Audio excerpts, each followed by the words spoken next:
Olá, o Momento Espírita tem o prazer de receber hoje o professor Ney Lobo. Ele é autor de diversos livros sobre educação, entre eles a obra Filosofia Espírita da Educação, distribuída em 5 volumes. E é sobre a temática da educação que nós vamos conversar com ele hoje. Professor, seja bem-vindo ao Momento Espírita. Como? Seja bem-vindo ao nosso programa. Muito obrigado, com muito prazer, aqui estamos, para esclarecer alguns pontos sobre educação, diferenciações entre sistemas de educação. É um prazer muito grande estar aqui.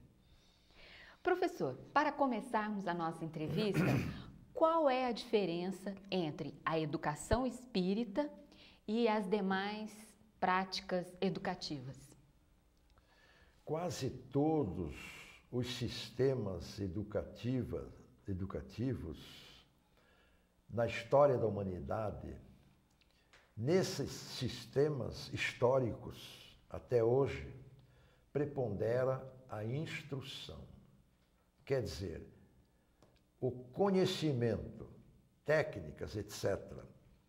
A educação espírita pretende fazer, talvez, o que poderíamos chamar de uma revolução copernicana, tal a profundidade com que ela concebe a educação.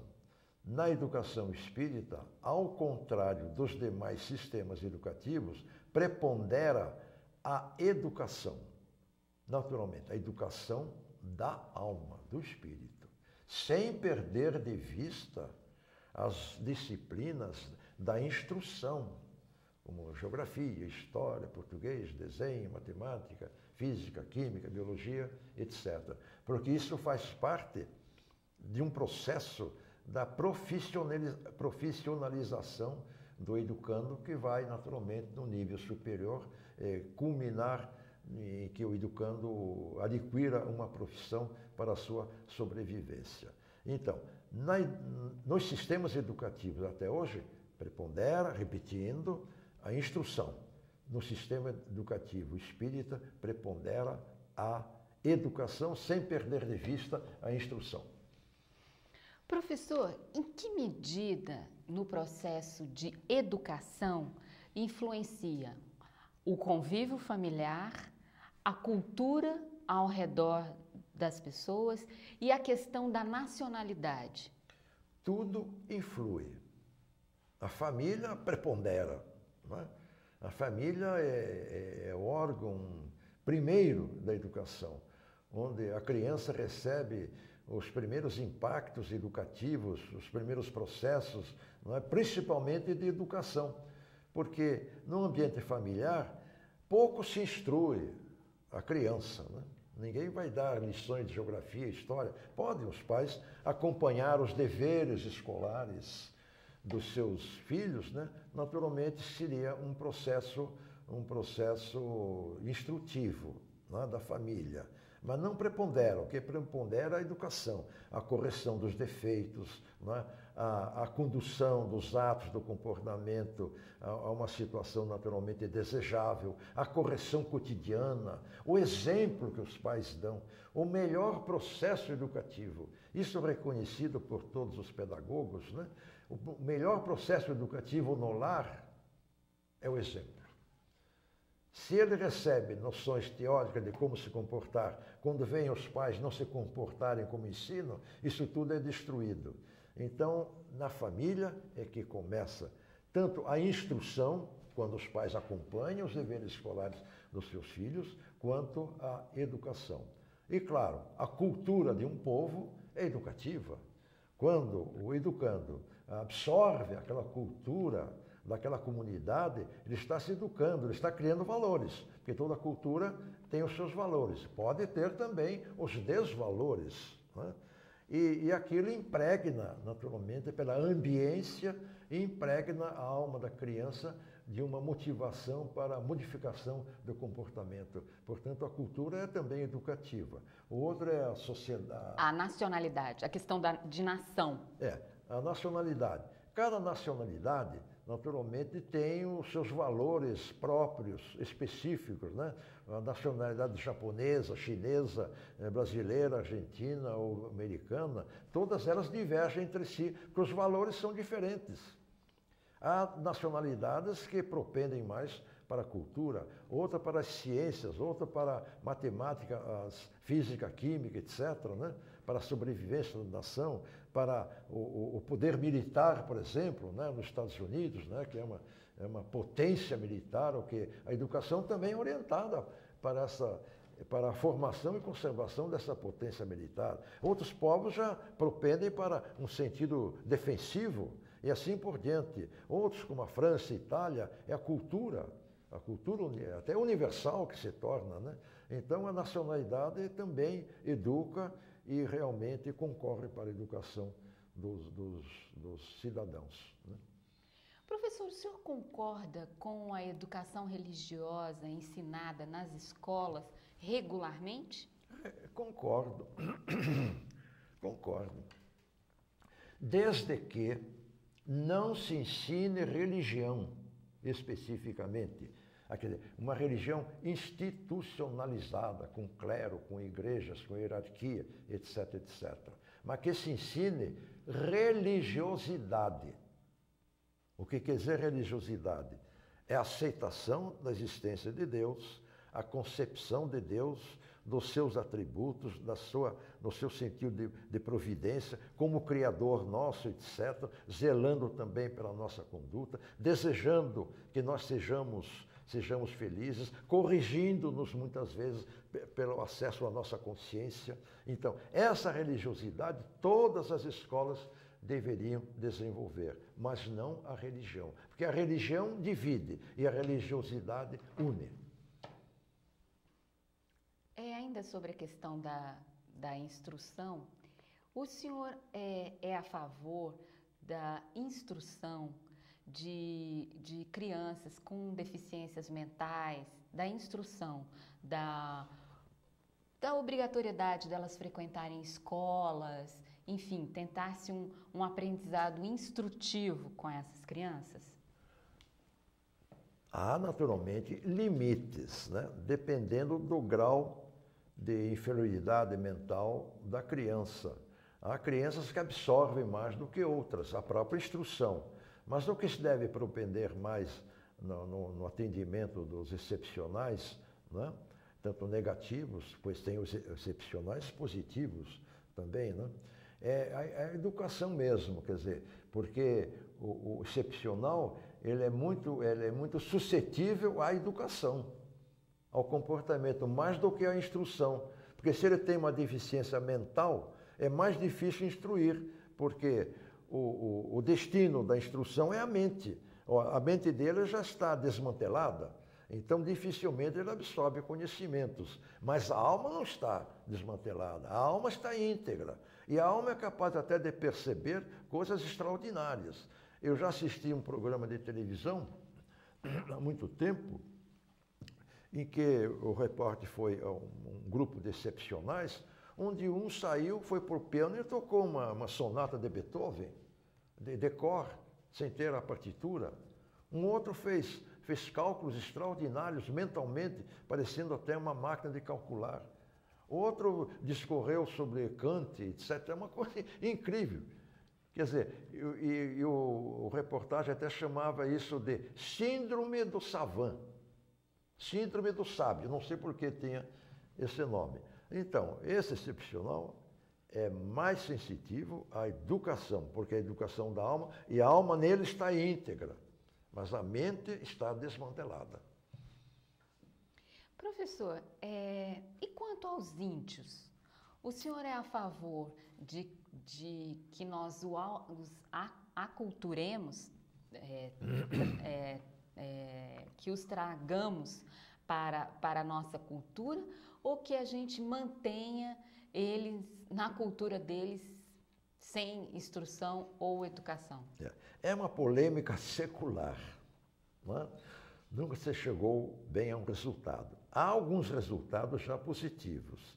A aculturação quer dizer a acomodação, a conciliação de duas culturas, a cultura antiga deles e a cultura nova, as novidades todas, etc., avião, computador, isso, aquilo. Então tem que haver uma conciliação. Nessa conciliação não se pode comprometer a cultura original deles, que deve ser preservada. Não quer dizer que não vá aprender a ler e escrever e outros conhecimentos, etc. Então, preservando-se a cultura deles, qualquer transmissão de instrução e tal é válida. E na questão da educação propriamente dita, o que se poderia então fazer nesse sentido? Porque o senhor falou no tocante à instrução, né? Que o senhor bem diferenciou no início do programa qual era a diferença entre a instrução e a educação. No caso da educação, como proceder então à educação dos indígenas? Naturalmente, na educação, deve-se pensar no abrandamento lento, seguro, dos costumes, às vezes, selváticos e, às vezes, até que prejudicam o próprio índio. Não é? Por exemplo, a antropofagia, não é? Foi condenada pelos jesuítas. Não é? E os jesuítas usavam como? Como não podiam, pela deficiência da língua, atingir os adultos, né? Então eles procuravam educar as crianças que eram mais receptivas, mais plásticas, aquela educação que era uma educação religiosa dos jesuítas, né? Então, eles preparavam as crianças para depois essas crianças irem ensinar os índios, os pais.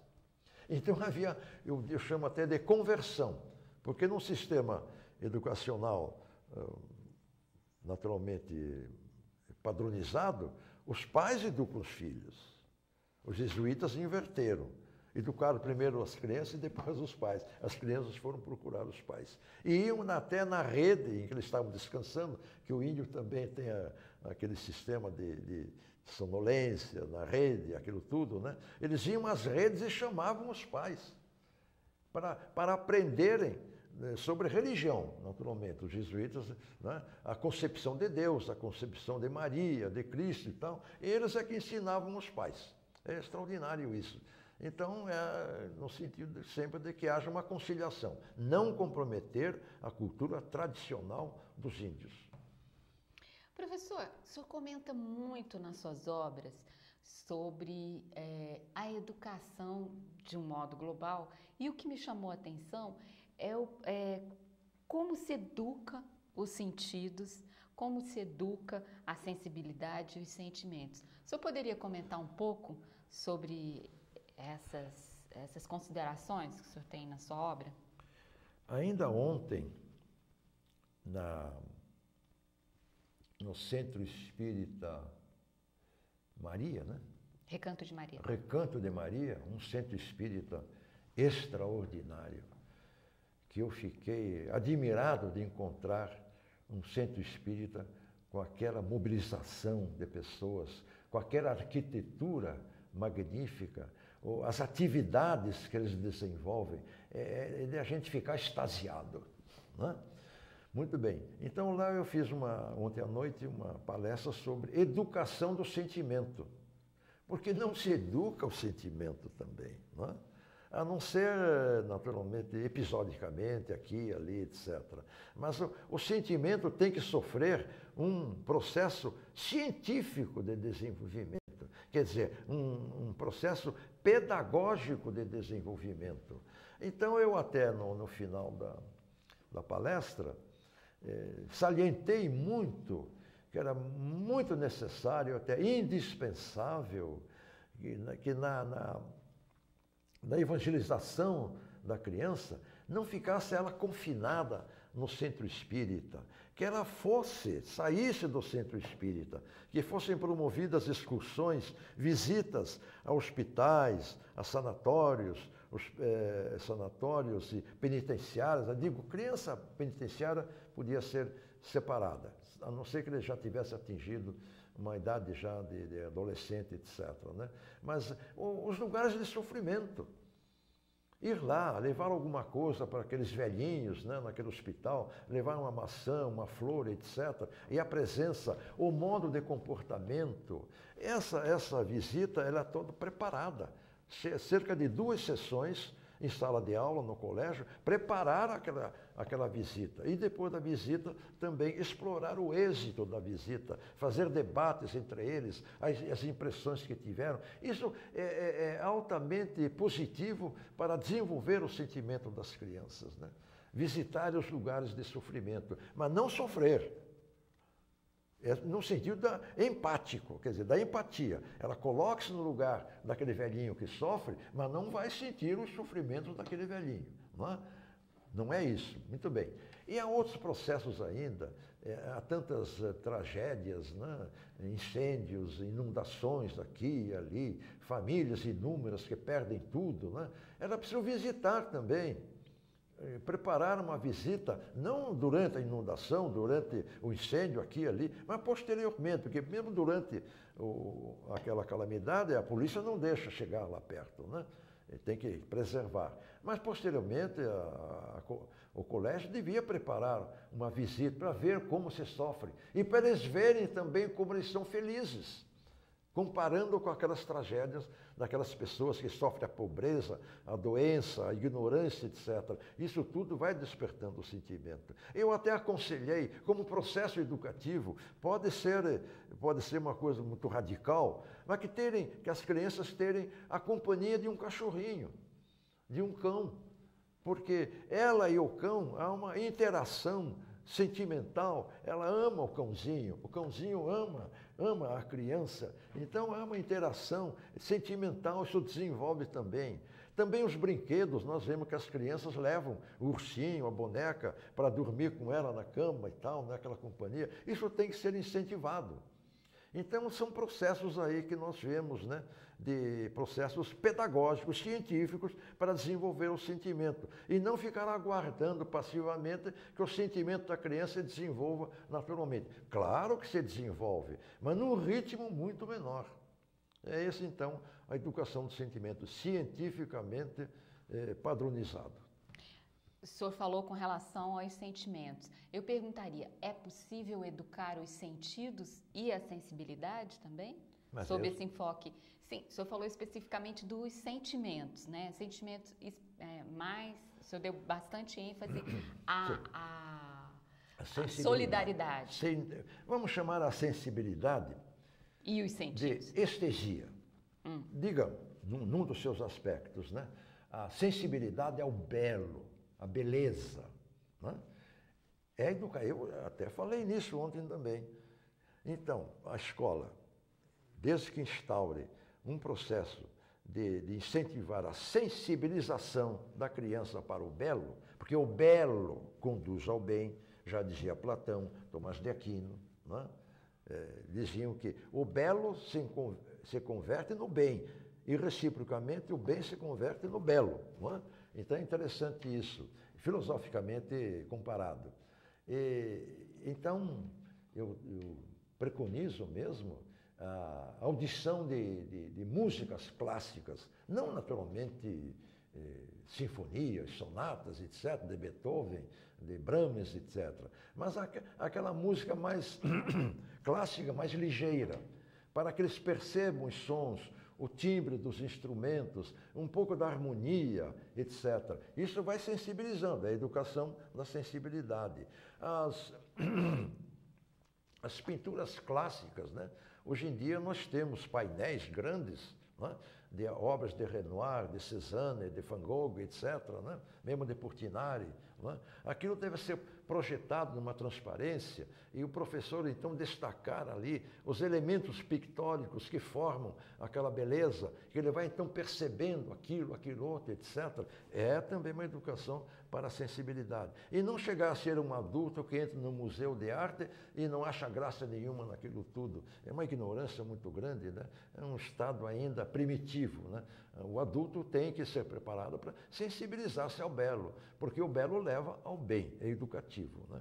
Então, isso tudo também corresponde. Né? A música, a pintura, as obras arquitetônicas, né? Um passeio aqui, por exemplo, em Brasília, a beleza do Congresso Nacional, do Palácio da Alvorada, tudo isso é belo. Excursionar, passar de ônibus ali, mas não passear só como turista, não. Captar a beleza arquitetônica de Brasília, isso tudo é educativo e desperta a sensibilidade, né? É a nossa resposta. Bom, mudando um pouquinho o eixo da conversa, eu queria que o senhor contasse para nós a sua experiência com a educação, né, com a instrução, com um caráter espírita. Eu fui, assim, muito revolucionário em matéria de educação. Eu dirigi um colégio espírita em Curitiba, chamado Colégio Lins de Vasconcelos, durante 11 anos. E tive, então, a oportunidade, com o apoio da Federação Espírita do Paraná, de desenvolver muitas atividades. Eu tinha muita liberdade que o presidente me dava para introduzir uma nova pedagogia na escola. Eu comecei pelo seguinte: eu proibi dar aulas. Era proibido dar aulas. Quando eu aliciava um professor para assumir qualquer cadeira dentro do colégio, eu já explicava a ele: professor, o senhor pode aceitar aqui o nosso convite para participar do nosso corpo docente, etc. Mas eu quero explicar para o senhor que o senhor aqui está proibido de dar aulas. Ele se espantava. Então o que é que eu vou fazer? Eu vou perder o emprego? Porque ele só sabe dar aulas. Quer dizer, colocar-se no estrado e começar a falar para os alunos. E os alunos ouvindo. Essa é a cena da educação, educação auditório. É um auditório. O que é um auditório? É um lugar onde as pessoas se sentam e ouvem. Mas só ouvem. É auditório. É a sala auditório. Quando devia se transformar na sala laboratório. Não laboratório de física e química, né? Mas laboratório o que quer dizer? Lugar de trabalho. Labor quer dizer trabalho. Laboratório. Então, que os alunos têm que trabalhar e não só o professor suar a camisa e os outros todos estarem apenas ouvindo, não. Então, criei um sistema que aboliu a aula. Eram só atividades individuais, seguidas depois por atividades coletivas. Todos os alunos faziam parte de equipes de trabalho. Eu vendi todas as carteiras do colégio.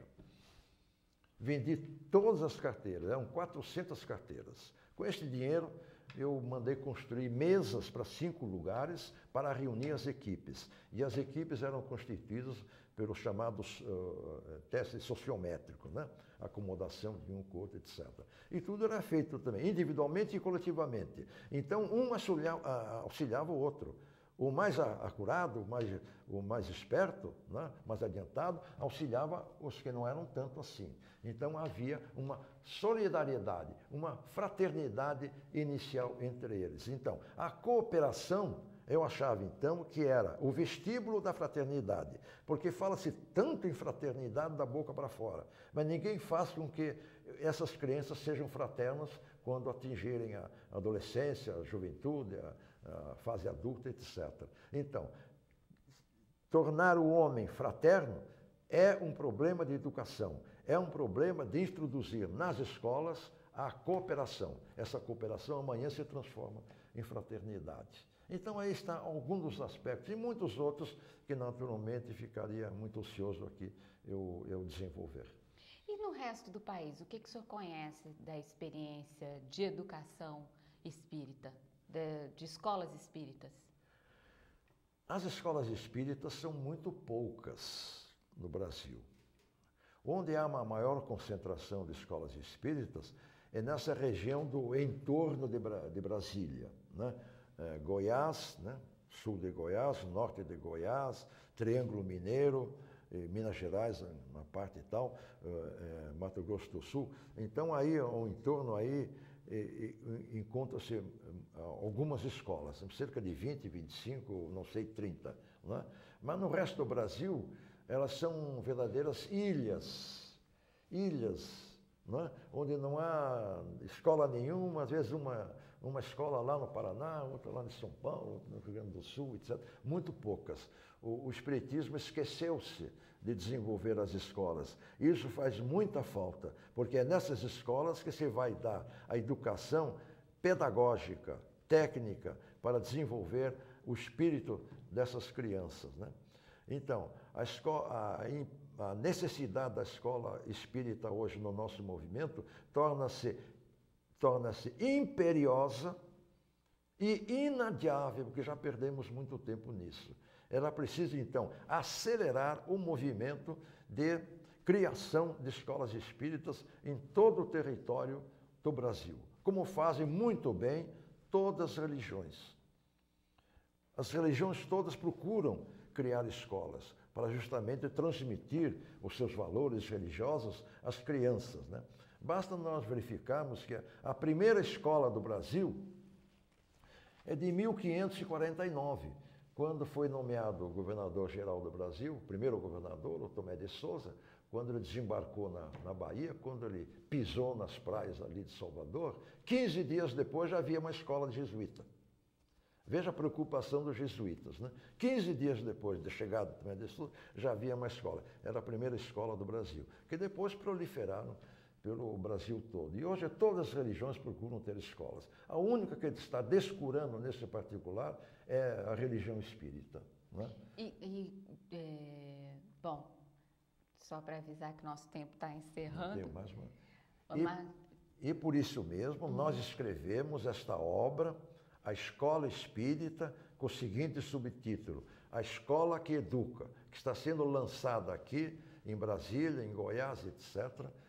Eu tenho feito tardes de autógrafos numa livraria, estou fazendo 17 palestras sobre esta obra para justamente assinalar bem o lançamento dessa obra Escola Espírita, que eu tenho esperança, se Deus ajudar, que realmente estimule os nossos confrades a criarem escolas espíritas, que é aquilo que mais falta ao movimento espírita do Brasil. O senhor estava me dizendo antes, só para encerrar o programa, que o espírita tem grandes condições de fazer esse processo de educação. Nós espíritas, como que tratamos no nosso cotidiano com espíritos, quer desencarnados, quer encarnados. Então nós temos uma experiência no trato com o espírito.